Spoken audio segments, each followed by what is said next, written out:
Have you ever set a huge, ambitious goal only to fall flat a few weeks later? Yeah, me too. Well, what if I told you the problem isn't your motivation, but your method? Today, we're diving into James Clear's game-changing book, Atomic Habits, and it all starts with a wild idea. The smallest, tiniest changes are what actually lead to mind-blowing results. Let's just let that sink in for a second. This quote completely flips everything we've been taught about success.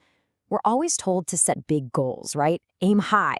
But Clear says, nope, that's not it. Think about it. Your current results in life, your fitness, your finances, whatever, they aren't about the goals you set. They're lagging measures of the habits you already have. The real magic isn't in the destination, it's in the daily system that gets you there. So where did this powerful insight even come from? Well, it wasn't dreamed up in some think tank. It was forged in a single, terrifying moment in James Clear's own life. I mean, picture it. You're at a totally normal high school baseball practice.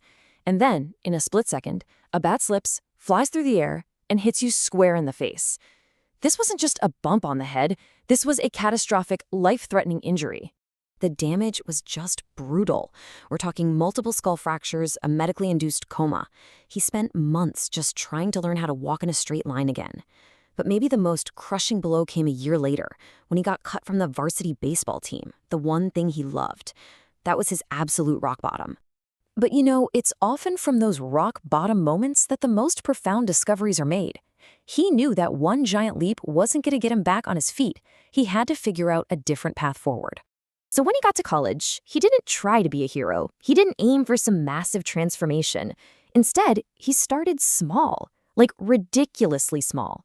We're talking about things like making sure his dorm room was clean every day, or just getting to bed early. They seem totally insignificant, right?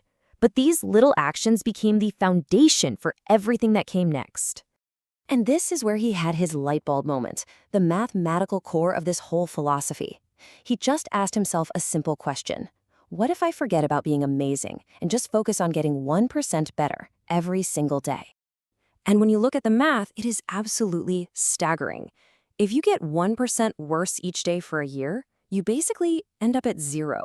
But if you get just one tiny percent better, that compounding effect kicks in, and by the end of the year, you're nearly 38 times better. It's insane. That tiny daily edge makes all the difference. This is probably my favorite analogy in the whole book. It's so perfect. Just like compound interest with money, the gains from your habits are almost invisible on day 1, or even day 30. But you stick with them, and over time, they snowball into results you couldn't have even imagined. Okay, so we get the why. The 1% idea is powerful. But what about the how? How do we actually do this in real life? Well, luckily, Clear gives us a super simple, practical framework. It all comes down to 4 laws. But before we get to the laws, we gotta look under the hood at the engine that drives every single one of our behaviors. It's called the habit loop. Everything you do, good or bad, follows this pattern. First, there's a cue, or a trigger. That leads to a craving, which gives you the motivation. That pushes you to a response, the actual habit. And finally, you get a reward. That's the loop that locks it all in place. And these 4 laws, they're basically the user manual for hacking that loop. You want to build a good habit? You just walk through the steps. You make the cue impossible to miss, you make the craving irresistible, you make the action ridiculously easy, and you make the reward feel great. That's the blueprint.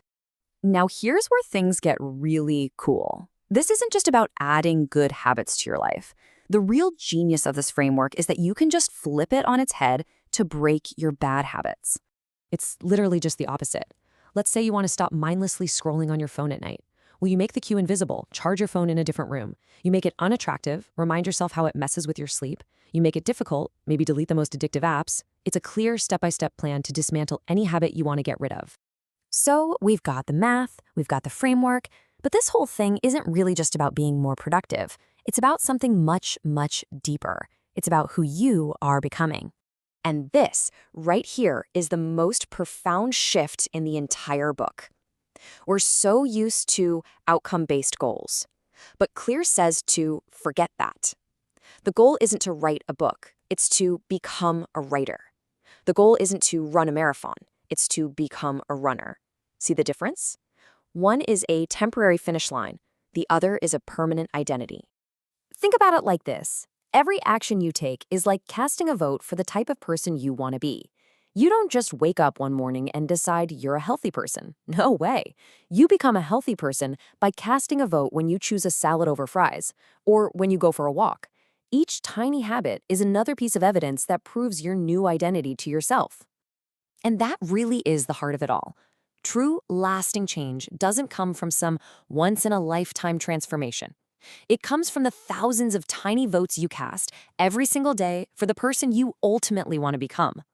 So I'll just leave you with that question to think about.